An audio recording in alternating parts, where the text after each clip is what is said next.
We would like to use this opportunity to thank the good people of our dear state for their immense support during our tours of the development centers in the state. These campaign tours enabled us to feel the pulse of the people. At each stop, we were enthusiastically welcomed by crowds of supporters, and the common refrain was always an emphatic reiteration of their support for the candidates of our party, the People's Democratic Party.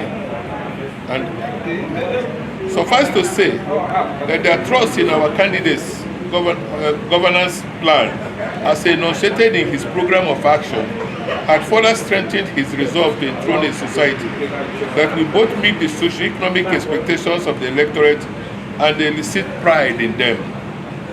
So we are rounding off these campaigns today without any whiff of doubt that the people are behind us.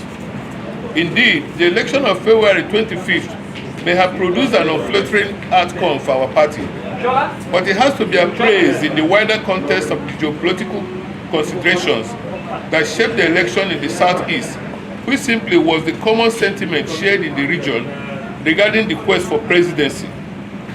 This weekend's election is localized, with 5 different dynamics, ramifications, and voter expectations. In all the places we visited, we painstakingly enunciated our candidates' planned policies. It is instructive that we were the first party that published its manifesto, a document that scrupulously outlines the enduring future we intend to build for our dear state and its people.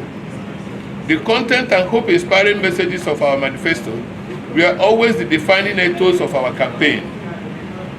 We never succumbed to the ploy to lure us into a contest of ad hominems, as our opponents had craved. We believe that politics is a contest of ideas, not an arena for name-calling. But it is unfortunate that while we chose to walk an edifying path, our opponents would rather swim in the mud, preferring to indulge in a campaign of calumny, unconscionable fabrications, and character smear.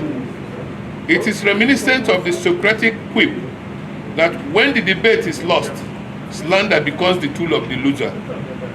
The PDP has observed with deep disappointment the glee with which the opposition have continued to beat the drums of war, cause apprehension among voters, and level reckless, unfounded allegations against the PDP, Enugu State Government, the Independent National Electoral Commission, the security agencies, every decent institution of democracy indeed. Indeed,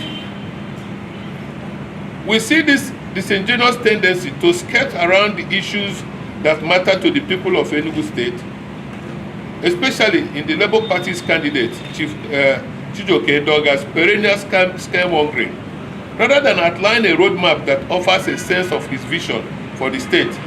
Edoga seizes every opportunity to paint a siege atmosphere so hate with his divisive rhetoric and make infantile claims against our party, alleging a phantom plan to perpetrate violence on election day. Ironically, he has ignored the fact that it was Okezia, a prominent member of his party, who stated openly that the election is going to be a do-or-die affair.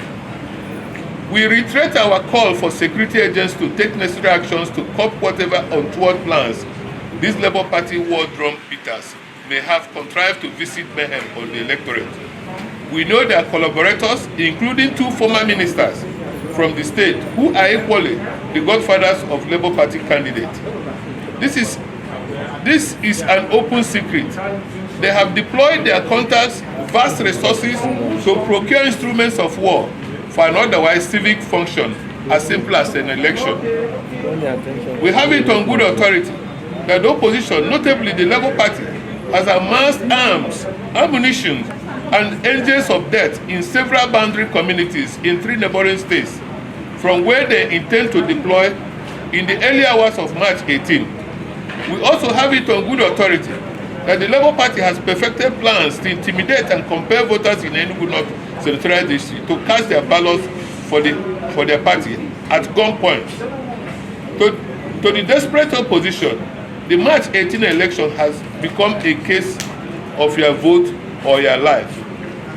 It is important to emphasize that in the last 7.5 years of the Governor Ifeanyi Ugwuanyi administration, of which Chijioke Edoga was a prominent member, Enugu was never regarded as a volatile state in all the elections. In all the elections we have had. It is thus baffling to imagine the desperation that has pushed Edoga to cast an administration he was a part of in the odious image that he is seeking to establish. Such character is emblematic of politicians who barely have anything to offer, unlike our candidate, who has held his audiences spellbound in the intellectual exploration of possibilities that are bound in our state, as was evident recently at the University of Nigeria, Nsukka, and the Enugu State University of Science and Technology. Edoga has demonstrated a shocking lack of intellectual depth. Having neither content nor erudition, he could only manage to appall the students with his scaremongering. We urge the good people of the Enugu electorate to ignore all such theatrics and come out in their numbers to vote on Saturday.